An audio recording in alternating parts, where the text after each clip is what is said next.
더불어민주당이 세법상 고가의 기준을 높이는 방안과 재산세 기준을 높이는 방안을 검토하겠다고 밝혔습니다.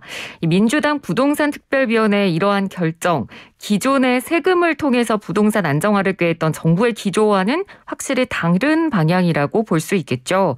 그 배경은 무엇이고 또 부동산 시장에는 어느 정도의 영향을 줄 수 있을지 살펴보도록 하겠습니다. 창조도시경제연구소 이재문 소장 전화 연결돼 있습니다. 소장님 안녕하십니까? 네, 안녕하세요. 반갑습니다. 네, 먼저 민주당 부동산 특위가 밝힌 내용부터 좀 자세히 저희가 짚어볼 텐데요. 일단 가장 큰 부분이 고가 주택에 대한 기준을 9억에서 12억으로 상향을 하겠다, 이 부분이겠죠?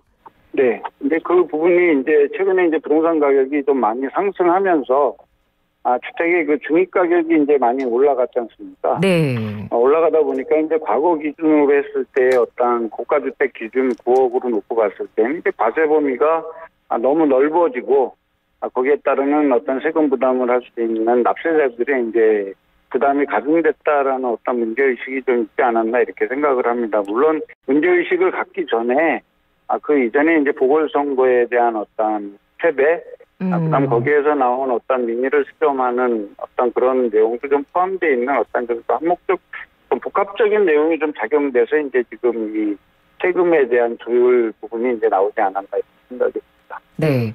그리고 재산세 기준 완화 같은 경우에는 당장 다음 달 1일이니까 얼마 안 남았거든요. 이 부분을 가장 빨리 논의하겠다고 얘기를 했었는데 이 부분은 얼마나 완화를 하겠다는 건가요?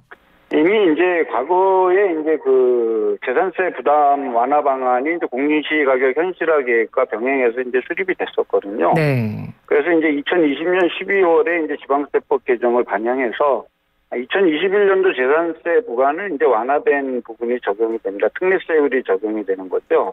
네. 그래서 6억 원 과세 표준세율에 따라서 틀리겠지만 표준세율이 특례세율을 적용하게 되면 공시가격 6억 원 이하의 주택들은 0.05%에서 0.35%로 일부 낮춰진 상황입니다. 근데 아까도 말씀드렸지만 이것이 그 공시가격의 어떤 주택의 중위 가격이 상승하면서 세금 부담이 좀 많이 늘어나게 된 거잖아요. 네.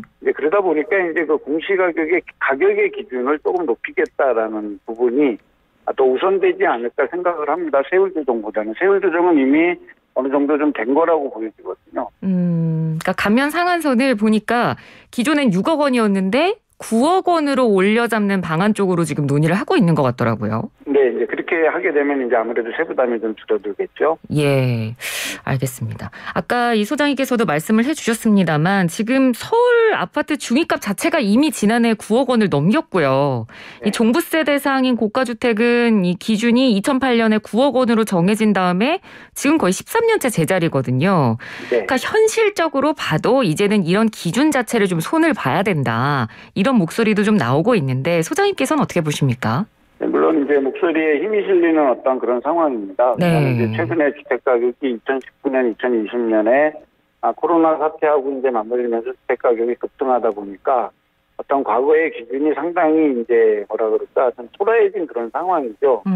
그러다 보니까 경계선상에 있었던 분들과 그다음에 1주택을 가지고 계신 분들이 나는 주택만 가지고 있었는데 왜 세금이 갑자기 이렇게 늘었냐 하는 어떤 그런 부분을 제대로 포섭하지 못한 어떤 세제상의 결함이 어느 정도 드러나 있는 상황이죠. 네.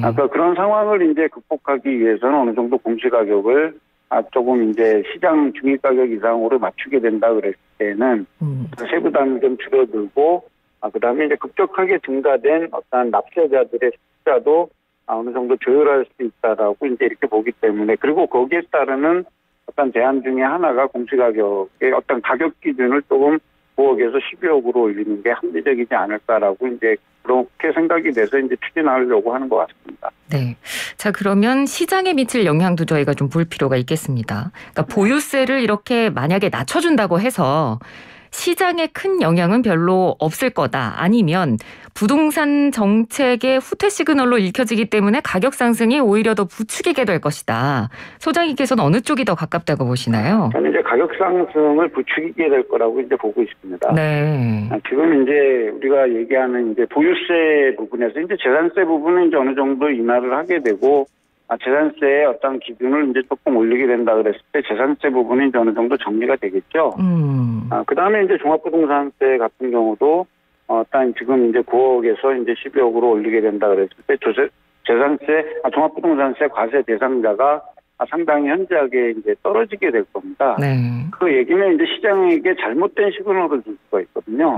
그 잘못된 시그널은 뭐냐면 세부담이 지금의 가장 강력한 무기 중에 하나였는데 이제 세부담이 없다라고 얘기했을 때에는 주택을 투기 수단으로 생각하시는 분들은 자금을 마련해서 더 많이 사들이려고 하겠죠. 네. 그게 저는 이제 가장 큰 부작용이라고 보기 때문에 그리고 이제 이번 6월부터 이제 모든 세제가 어떻게 보면 문재인 정부 들어와서 본격적으로 시행되는 과정이잖아요. 그렇죠. 물론 이제 우려의 목소리가 많기 때문에 그 우려의 목소리에 대해서 부작용을 최소화시키는 거는 동의하지만 그렇다고 해서 세제 근간을 흔드는 거는 시작도 안 해보고 어떻게 보면 우려로 이제 아니면 우려와 표심을 의식한 포퓰리즘적인 정책이 된다 그랬을 때는 더 큰 부작용을 저는 만들어낼 수 있다라고 생각하거든요. 네. 그래서 오히려 긍정적인 효과보다는 부정적인 효과가 더 클 것이다. 라고 이렇게 생각하고 있습니다. 네, 부정적인 효과가 더 클 것이다. 네. 자, 김진표 민주당 부동산특위위원장의 발언에서 이런 말이 있었습니다. 1가구 1주택자들의 실수요 거래를 가로막는 세제상의 여러 가지 문제들도 아주 정교하고 면밀하게 검토하겠다. 근데 저는 이 부분에서 약간 좀 의문이 들었던 게 과연 실수요 거래를 가로막았던 게 세제상의 문제만일까? 사실 정말 집을 사고 싶어도 너무 비싸니까 못 사는 거잖아요. 그러니까 우리나라 그 주택 자가 보유율, 주택 보급률도 있지만 주택 자가 보유율이죠. 거의 한 60% 정도에 준합니다. 이거는 이제 선진국 수준에 어느 정도 근접했다라는 거죠. 네. 이제 우리가 주택 정책을 바라볼 때 모든 국민이 모두 자기 주택에서 살 수는 없는 거거든요. 네. 그래서 우리 사회 형편에 맞는 어떤 가이드라인이 설정돼야 되고, 그거는 이제 통계적인 수치로 확인할 수 있다라고 보고 있거든요. 그 수치를 감안하고 그 이후에 어떤 주택 정책을 펼 것인가에 대한 고민이 있어야 되는데, 네. 지금 이제 그 정책 담당자들, 특히 이제 민주당의 정책 담당자들이 일단 부동산 정책에 대한 어떤 그 근간을 너무 쉽게 발언하는 부분들이 있다라고 저는 생각을 합니다. 발언이 되게 신중해야 되거든요. 이 부동산 정책은 모든 국민들의 어떤 지금 일희일비하고 직결되어 있는 어떤 이런 문제를 단순하게 현재 드러난 문제만 가지고 그것만 고치게 되면 이것이 개선될 것이다 라고 하는 그런 낙관적인 생각을 가지고 저는 부동산 정책을 임해서는 안 된다라고 이렇게 생각을 합니다. 네. 과거에 한 10여 년 동안 주택이 공급된 것 중에 다주택자한테 간 주택이 60만 채가 넘습니다. 지금 우리가 3기 신도시를 만들겠다고 하는 이 3기 신도시의 대표적인 주택 세대수가 30만 호 아닙니까? 네. 그 3기 신도시를 2개를 만든 도시가 다주택자한테 갔다라면 주택의 공급에 따른 어떤 배급의 문제와 이것이 무주택자나 실수요자에게 가는 어떤 궤적이 잘못 그려져서 이렇게 쏠림 현상이 나타날 수 있다라는 그런 원인 분석이 전제된 다음에 세제라든지 정책이라든지 이런 것들이 논의가 돼야 되는데 그 부분에 대한 논의는 없이 단순하게 지금 1주택, 무주택자가 실수요 거래를 하는데 세제 때문에 안 된다. 저는 너무 이게 개인적으로 봤을 때 무책임한 발언이라고 생각을 합니다. 네, 그러니까 세제보다는 오히려 이렇게 공급 분배에서의 문제, 그러니까 지나치게 한쪽으로 쏠리는 경향 때문에 지금 부동산 시장에 문제가 생기는 거다. 소장님께서 그렇게 보시는 거군요. 네. 예, 그렇군요. 근데 세제 문제가 해결되면 실수요자 거래가 좀 활발해지는 계기도 어느 정도 조성은 됩니까? 어느 정도 조정이 되겠다라는 실용적인 생각을 지금 가지고 있는 거죠. 세제를 묶으니까 한동안 우리 사회가 지난 부동산 가격이 오르는 1, 2년 사이에 상당히 증여가 많이 됐습니다. 네. 증여가 됐다라는 얘기는 자녀분이라든지 이제 이런 사람들한테 증여가 됐다 그러면 그 자녀가 무주택자라면 그 자녀한테 집이 증여가 돼서 그 자녀가 산다 그러면 그것도 주택이 공급된 거거든요. 그렇죠. 네. 그렇게 됐다면 그 자녀가 살던 다른 집은 또 시장에 나와 있을 거라는 거죠. 네. 근데 그 부분에 대한 어떤 통계나 어떠한 그 부분에 대한 분석들은 지금 정확하지 않거든요. 그런 정확하지 않은 상태에서 어떤 규제를 조금 푼다? 체제상의 규제를 풀어서 양도세 때문에 거래가 막혀 있으니까 양도세를 풀면은 거래가 활성화될 것이다. 그건 좀 너무 막연하지 않습니까? 네. 그 막연한 걸 가지고 국가 정책을, 부동산 정책을 임발부한다 그러면 또 다른 또 어떤 혼잡을 가져오고 혼동을 가져올 수 있다라는 거죠. 네. 그래서 이 세제 완화라든지 이런 부분에 대해서는 되게 신중하게 생각을 해야 되고 각계각층의 의견을 들은 다음에 이렇게 생각을 해야지 단순하게 이것이 민주당만이 결정해서 이렇게 추진해야 되는 상황은 아니라고 이렇게 생각을 합니다. 네, 알겠습니다.